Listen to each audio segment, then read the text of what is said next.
Ken Trahan with Lenny Vangilder. It's our First NBC Bank Weekend Review, brought to you by First NBC Bank, proud sponsor of SportsNoah.com with 32 locations throughout the greater New Orleans area. Well, the New Orleans Saints are playoff bound after whipping Tampa Bay 42-17. They took care of business as we thought they would, and that's the good news, Lenny. The bad news is everyone else the Saints needed to win did not win.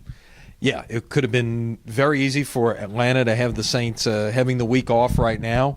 Down 21-20 with a chance to drive down the field and kick a winning field goal, and a shotgun snap gone awry. Really took any opportunity the Falcons had of moving into field goal range away at that point.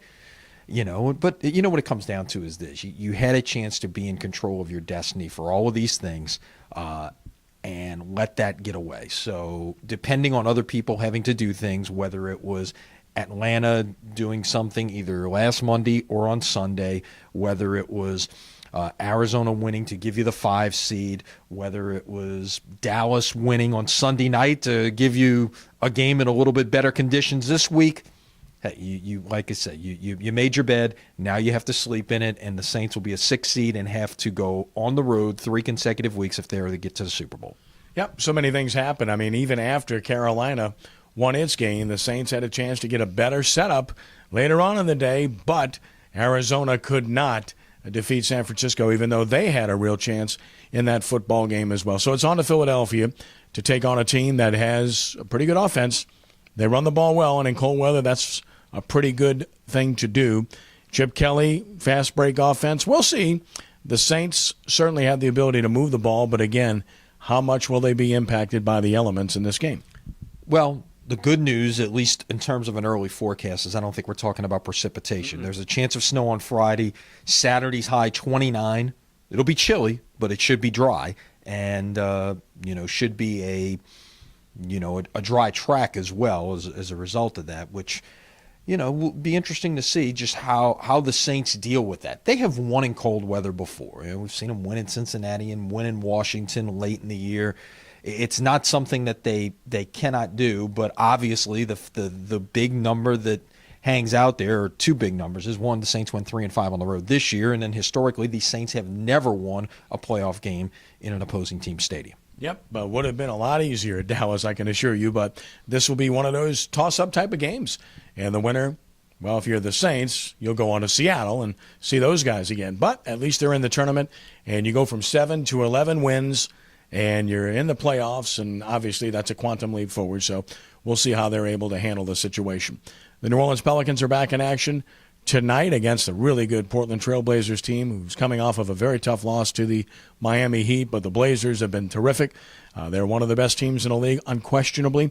This is an opportunity for a statement by the Pelicans, who played Portland very tough at their place. They did, and a chance to see one of the best young players in the league, and Damian Lillard, coming to town here. So, Portland obviously not a major market team. If you might want to call them a poor man's San Antonio, perhaps, but they have been arguably the surprise of the NBA. I would say Indiana lesser of a surprise, but Portland, they've been outstanding thus far. It'll be a tough challenge and a chance to get back, just as the Pelicans did on Friday, getting a little revenge for that loss on the 5-game West Coast trip at Denver. You got a chance to get back one of those as well with Portland coming to town. Yeah, biggest surprises, best coaching jobs thus far, Portland and Phoenix in the NBA thus far this year. Of course, LSU at the Outback Bowl getting ready for their New Year's Day encounter with the Iowa Hawkeyes. And again, not a whole lot of chatter here about that. Not an exciting proposition, but I think based on their experience last year when they really didn't show up to play in Atlanta, that they'll be ready to play this time around. I think so. Again, you heard, Curtis Johnson, who's using Sean Payton speak, talk about things when you're trying to talk about or evaluate these games. Who's the more desperate team? Who's the team that wants it more? I've got to believe, especially with a new quarterback in Anthony Jennings, that LSU is going to come out and play with a little bit more energy than perhaps they finished that Clemson game with last year in Atlanta. And, of course, the Allstate Sugar Bowl coming up the following evening here in New Orleans. Alabama, Oklahoma, a lot of people in town. I emceed the Sugar Bowl breakfast earlier this morning. Ricky Jackson spoke, and obviously there's a lot of excitement here for these two wonderful programs, and there's good attendance here. So if you don't have a championship game, to have two schools of this caliber with these programs certainly is the next best thing. Absolutely. You got great tradition. It should be a great crowd. One of the challenges of bowl games out there, and an interesting story in USA Today this morning about how these bowls are trying to sell tickets and almost cutting off their nose to spite their face, so to speak, with dealing with their partners. But this game should be right at a sellout crowd, and that's not necessarily the case in all of the other BCS games, in fact. I mean, outside of the Rose Bowl and the championship, the Fiesta and the Orange are both struggling to sell tickets this year. So it's tough, and this is the end of an era as well, although I guess you could say with Alabama, Oklahoma, SEC, Big 12, it's almost a preview of what is to come in the next era of the next 12 years of the Sugar Bowl as we'll know it, with 4 national semifinals, and then the other 8 years it will be an SEC Big 12 matchup. And speaking of the Sugar Bowl, finally, a big prep event starts later this week on Thursday.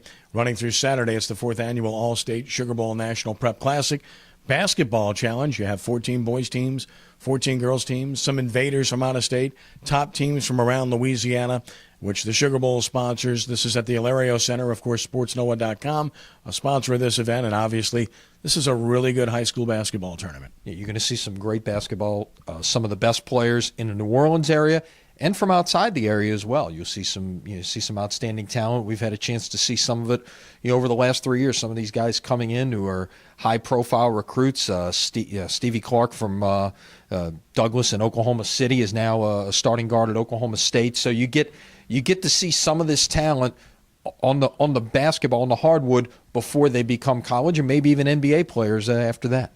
No doubt. We look forward to it. So it should be another festive week for sports in the greater New Orleans area and beyond. And, of course, Happy New Year to you, one and all. Lenny, as always, thank you. Happy New Year to you. Happy New Year to you, and we'll talk Friday about a couple of games on Wednesday and Thursday and get ready for that Saints-Eagles game. That's our First NBC Bank Weekend Review, brought to you by First NBC Bank with 32 locations throughout the greater New Orleans area and beyond. That's First NBC Bank, proud sponsor of SportsNola.com. For Lenny, I'm Kenny. Have a great week. Happy New Year, and God bless you.